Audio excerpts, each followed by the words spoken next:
Let's talk MetaQuest Pro real quick. It's evening news. Well, let's get this out of the way. The price, $1,500. That is a bit much. For an enthusiast like me, who this is just a hobby, developing for the device, but also, playing the occasional Beat Saber or Resident Evil 4, that is a steep price for the features we're getting. And there's not many features, honestly. We're getting face and eye tracking, which is cool. That'll really enhance social experiences. But honestly, the comfort is good. The battery life is terrible. I just don't know if we can justify the $1,500 price tag. So MetaConnect was today. We watched the keynote. They went through some of the software that's coming out, the games, but the real big player here was the MetaQuest Pro.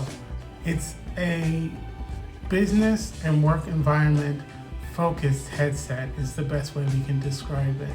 It's not supposed to supplant the Quest 2. It's supposed to be in its whole other category.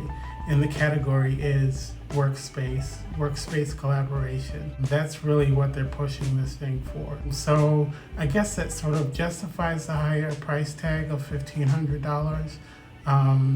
But the main thing we're interested in this for is the color pass-through, the augmented reality features.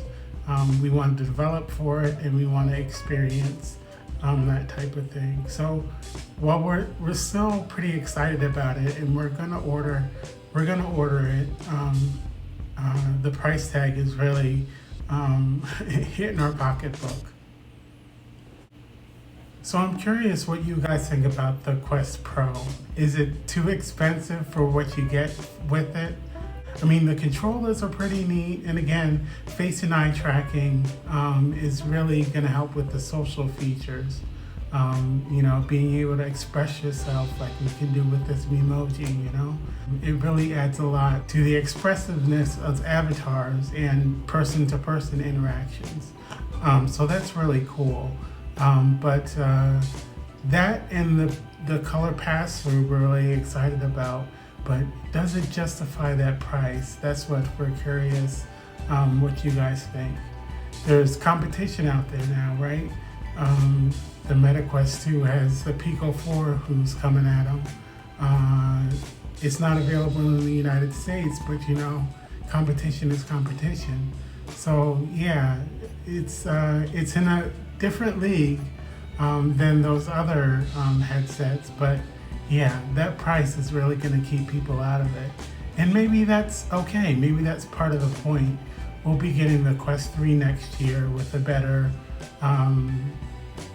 chip to make games more graphically intensive.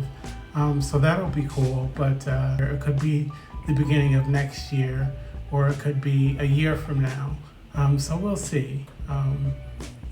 So the Quest Pro, we're gonna get it, and of course we'll be playing around with it, both in terms of games, but also productivity, and as a developer, of course, we're gonna see what kind of apps and things that we can make for it.